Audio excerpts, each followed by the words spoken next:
All right, let's dive into this. Bangladesh today, fresh from the Daily Star, October 4th. It's like we're getting a peek behind the curtain. And it's a pretty pivotal moment to be peaking, frankly. You've Yeah. got a nation in the midst of this big political shift, grappling with reforms, figuring out its place on the world stage, and then those deep-rooted challenges always simmering. It's a lot. We're talking reform with real teeth, maybe international power plays, even a little wildlife drama thrown in for good measure. Where do we even start? With that drumbeat of reform, it's loud and clear in these articles. Not a new tune for Bangladesh, but this time it hits different. Like with the police force. Back in '07, big push to get them out from under political thumbs, give them Yeah. some teeth. Now, seems like that old playbook's back in fashion. And the timing, right. Can't ignore that. Look at Sri Lanka. All that unrest they had, but their police, notably independent, they held the line. Makes you wonder if that kind of approach is what Bangladesh needs now. It's the question, isn't it? But even if they're serious about reform, will it stick?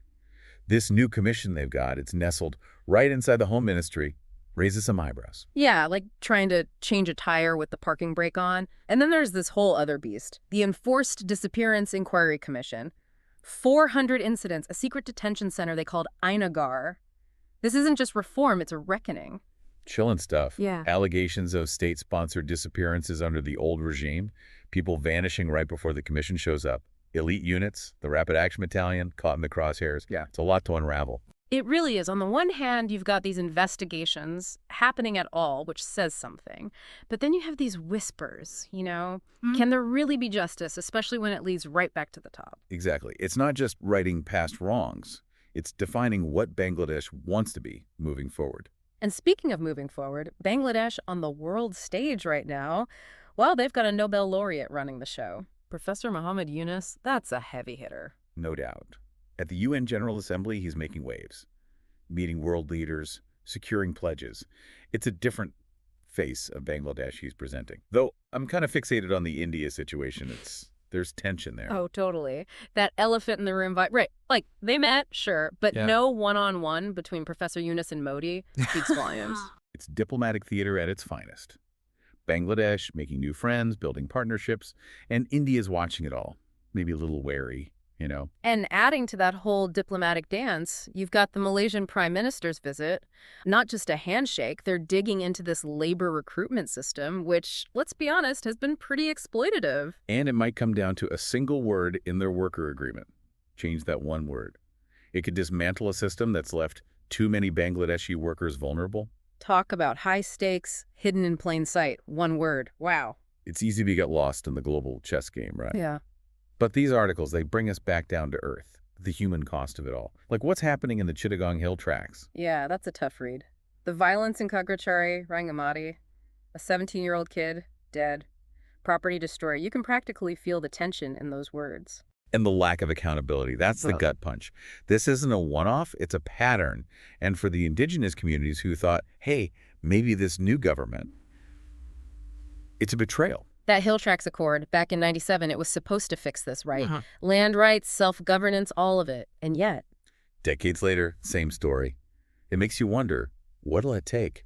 When will these communities feel safe? Truly safe? it's a tough question, but you're right. Talking about it isn't enough. Something has to change. How they're treated, how their rights are protected. Justice. They need justice. And it's not just contained to those hills. These articles, they show how indigenous people, even when they leave their communities, the prejudice, the violence. It's like we can write all the laws we want, but until that deep down shift happens in attitudes, in perceptions, Yeah. are we really making progress? Exactly. And that takes us to another big one, policing in Bangladesh, making it truly inclusive, gender responsive. That's the challenge. It's everything, isn't it? That trust, especially for women and girls. If they don't feel safe, if they can't trust the system. That UN Women's study, it lays it bare. Not enough female officers, no real training, and this culture of silence, especially around domestic violence. It's like there's this wall between the policies and the reality on the ground. You said it. How can we expect women to come forward if they don't see themselves in the system, if their voices aren't heard? And let's not forget the women who are officers, the barriers they face, the discrimination. It's no wonder there are so few of them. A vicious cycle. We need to break it. Investing in a police force that reflects the people it serves. That's not just a box to tick. It's about building a Bangladesh that's safer for everyone. where security and equality, they're not separate things. They're two sides of the same coin. We've gone deep today, haven't we? Politics, social issues. But what sticks with me is the spirit of the Bangladeshi people. You really see it in these Oh, articles. absolutely. Adapting, finding a way forward, even celebrating when they can. That story about the goat farm in Dhaka Yeah. started small, right? Microloan, and now they've got 22 goats. It's that grit, that resilience. You see it everywhere in Bangladesh. And it makes you think about the power of those microcredit programs. Professor Yunus, he's a legend for a reason. World-changing stuff. But speaking of change makers, did you see the bit about Nahid Islam, one of those young leaders who made this recent political shift happen?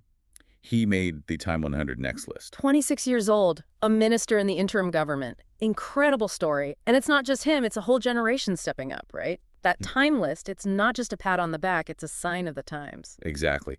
Change comes from unexpected places, and sometimes it hits fast. But while we're on the topic of remarkable people, the art scene in Bangladesh is booming. Embracing Inharmonious, that duet exhibition. Powerful stuff. Masuda Katunjiu and Jafrin Gulshan, right? Two incredible women tackling big themes: womanhood, class, the reality of life in Bangladesh, using their art to start conversations. That's what art does best, right? Holds a mirror up to society. But on a lighter note, we got to talk about the Tigresses. Yes. The women's cricket team breaking that decade-long drought in the T20 World Cup, beating Scotland. Historic. More than just a win on the field, though. It's part of this larger story about women in Bangladesh finding their voice, finding their power. Absolutely. And speaking of powerful voices, we can't forget about journalism. Holding those in power accountable, especially in times of change, it's crucial. That piece about the allegations against the administration secretary, it's a good reminder of that. Truth matters. Accuracy, fairness, it all matters. And it's on all of us to demand it. So here we are, Bangladesh, a nation finding its way, facing its demons, celebrating its victories. It's messy, it's hopeful, it's real. And for you listening, I'm curious, what piece of this puzzle sticks with you? Where do you see the potential for Bangladesh? Think about it.